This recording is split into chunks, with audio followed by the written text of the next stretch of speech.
नमस्कार. पुन्हा एकदा आपले सर्वांचे स्वागत आहे. सर्वोच्च न्यायालयाचा एक ऐतिहासिक निर्णय, ज्यामुळे पेन्शनर्सला मिळणार मोठा दिलासा.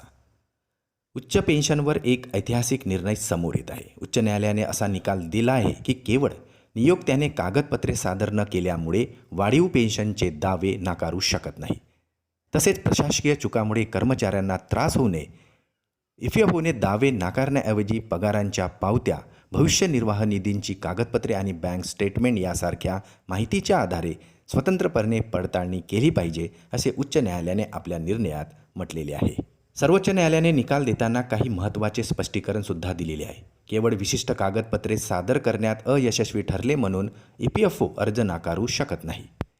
जर नियोक्ता प्रतिसाद देण्यास अयशस्वी ठरला किंवा अपूर्ण माहिती दिली तर EPFOला पगाराच्या नोंदी आणि PF योगदानाच्या इतिहासासह पर्यायी नोंदीची पडताळणी करणे आता बंधनकारक केलेले आहे.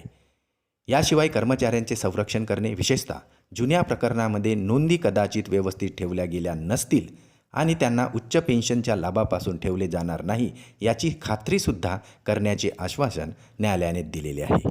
सर्वोच्च न्यायालयाच्या 2022च्या पेन्शन योजनेवरील निर्देशानंतर EPFOकडून उच्च पेन्शनचे दावे फेटाळले जात असताना सर्वोच्च न्यायालयाने हा अत्यंत महत्त्वाचा निर्णय दिलेला आहे.